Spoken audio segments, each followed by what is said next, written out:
Well, I have 3 words for you. Do not comply. In fact, I think we should put them on a redacted t-shirt. Do not comply. Do not comply with this next tyrannical government move, which just rolled out in Europe. We have unbelievable news over the past 24 hours out of Europe that the mainstream media, of course, is totally ignoring the story, which is, I'm sure, a surprise to you.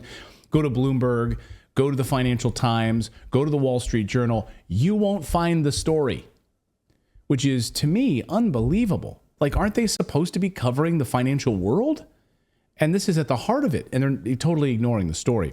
It could have massive implications for you and your family. Yes, this is about Europe, but it's coming to the United States as we speak because the Federal Reserve is actively working on the very same thing, and the Biden administration wants it. So if you think you're in America and you're safe from this, you're not. This has broad implications, and you should see Europe, frankly, as a cautionary tale because we are watching the EU collapsing in real time. And today we got our clearest sign yet. The European Parliament voted to roll out the digital identification program. Now, the European Parliament and member states just reached an agreement on introducing the digital identity, the EID, which includes a digital wallet. Unless it gets miraculously voted down, which is highly unlikely, unless you somehow, guys, rise up and take action. If you're anybody watching in Europe right now wants to, write to your members of parliament, let them know that you do not stand for this. But most people will wait until the pain is too great and it's already passed to do anything about it. That's usually what happens. And this will pass, and it will soon take over everyone's lives in the European Union. Now, you have to understand, they are wrapping this in like a burrito of convenience. That your life will be dramatically improved because your digital passport will keep everything nice and neat for you, tidy in one digital ID, right? It sounds great. And that's how they'll sell it to you. Your central bank digital currency, your biometric data, your medical records, all of your personal information, your whereabouts, your movement through GPS, all of it being tracked instantaneously and verified by the government. Of course, most troubling is the central bank digital currency, and that's the big piece of this, the digital euro. Rob Roos, of course, member of the European Parliament, is standing strong against this. He just left the meeting, and he posted this video on social media to warn all of us about what comes next. Watch. I just left the room where we had the negotiations about the digital identity, and I have bad news. The member states and the European Parliament came to an agreement. That means that probably not far from now, the digital identity will be effect in the European Union. Right after this agreement, Commissioner Breton said, now we have the digital identity wallet, we have to put something in it. And what he meant was the digital euro, also known as the central bank digital currency. And this is a very bad development. They always promise us not to make this connection. And even a lot of experts, privacy experts and security experts, warned also last week this is a very bad idea for our privacy and our freedom. And still, this digital identity is pushed through. But it's not too late, because we still have to vote on this in the plenary. So what you can do, send your MEP from your member state an email and tell him or tell her that you are against this tool. So that's what we can do, or wait until the pain is there. And that's usually what people do. After it's already passed and it's put into law, then people will rise up and complain about it. And then it's too late. So now, if you happen to be in Europe, you can absolutely do something about this. And again, you can also take action now in the United States and let your member of Congress know that you absolutely do not want a digital ID backed with a central bank digital currency. They're moving towards it. And they're taking away cash and getting rid of ATM machines. I just want to highlight something, though, that he said about Thierry Breton, who said that we now have a digital wallet, so we have to put something in it. Right? That was the message coming out of this. And he said absolutely not. And what he means, of course, is the central bank digital currency. We've been warning against this for more than a year now on this show, and it is happening. As Catherine Austin Fitts just said, this is all about controlling everything you do. Make no mistake. Listen. Where is this leading? When you have a 100%, what they're shooting for is an all digital system. And if you have a 100% digital system, that can be controlled centrally. And not only can your money be limited to different, geographical areas or spatial areas, but it can also be limited to, sort of what you can buy, when you can buy it. And it can literally tax you without your permission. You can install a system of taxation without representation. But ultimately, Polly, you can implement complete control, because let's say I want to mandate a vaccine. You can't, your financial transaction ability can be turned off. Your access to your financial assets can be denied or stopped if you don't do what you're told. Just like we've seen with COVID, the government will have the power to track your every move, and they won't have to hide it, by the way, because you've complied with it, right? You went along with it. You don't have to do this. You can choose not to do this. And as we've pointed out before, it's going to be an easy sell, because they're going to, first of all, the dollar's getting ready to crash with what you just covered at the beginning of the show. But also they're talking about welfare and food stamps and all the other stuff going through that. And maybe even some kind of, UBI. So people are going to buy into this very easily. And I think it's going to be an easy sell here. And then those of us that are saying, no, don't get it, we're going to be the conspiracy theorists that are trying to spread disinformation. Didn't we in the newsletter this morning talk about the interest on the debt would exceed 50 trillion? The full debt. The full debt by the year 2033, I think, is the projection. We're at what, 11 or 30? We're at, excuse me. We're at 30 trillion right now. It'll be 50 trillion in just a few years. So I think you're right about this. By the year 2033, by this universal basic income saying, hey, sign up for this digital wallet.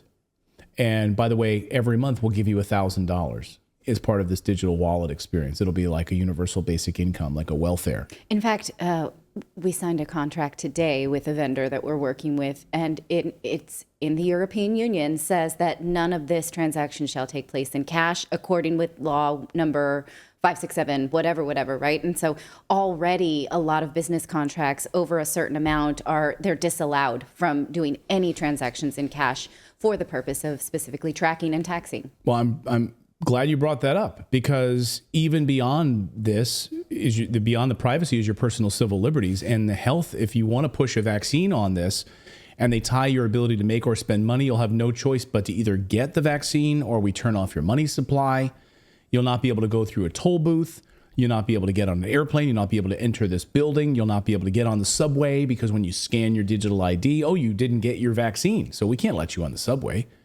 Your digital ID will alert the subway operators, not let you enter. He's not vaccinated. The European Union is quickly digging its own grave, and as Natalie just pointed out, it's already made it illegal for you to use more than $1,000 in cash to pay for anything. You can't pay cash for anything beyond $1,000. And of course, as Christine Lagarde has said, she wanted to get it down into as low as, I think, $300 in euros. Now, this is an amazing interaction, because Christine Lagarde from the European Central Bank thought she was on the phone with a real person.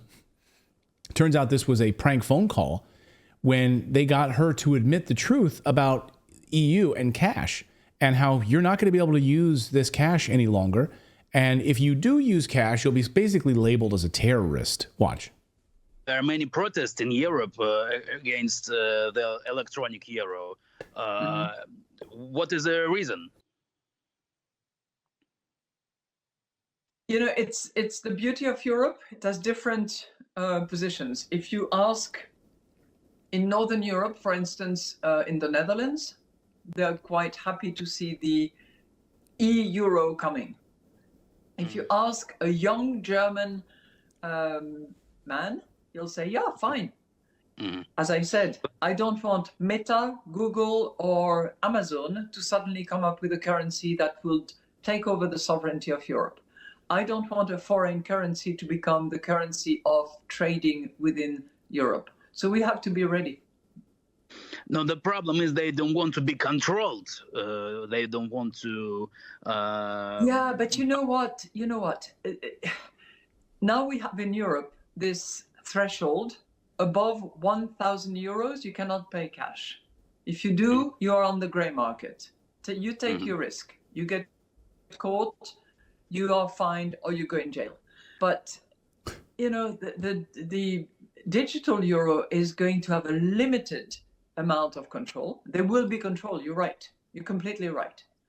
We are considering whether for very small amounts, anything that is around 300, 400 euros, we could have a mechanism where there is zero control.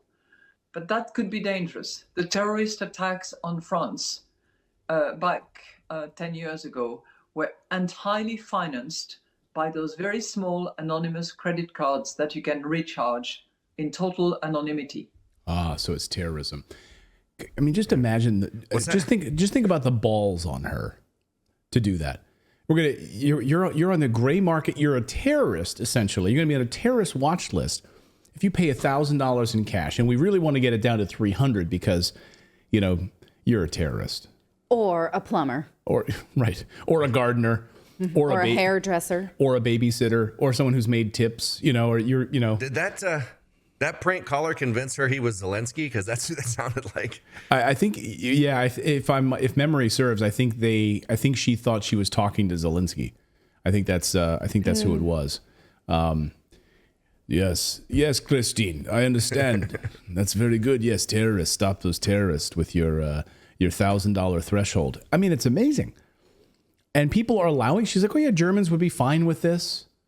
Germans would be fine. People in the Netherlands would be fine with this. How many people watching from the Netherlands right now? Let us know in the chat below. Are you fine with this? Are you watching from Germany? Are you fine with this?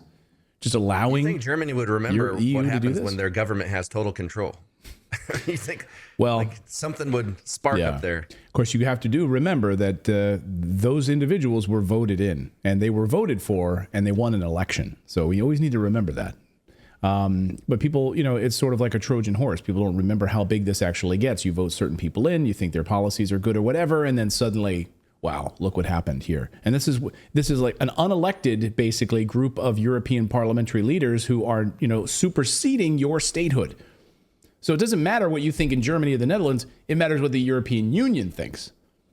Yeah, that's a good point, because the Nazis didn't run on a campaign of Holocaust. Right. Like, this is what we're going to do, right? They made big promises a lot like this.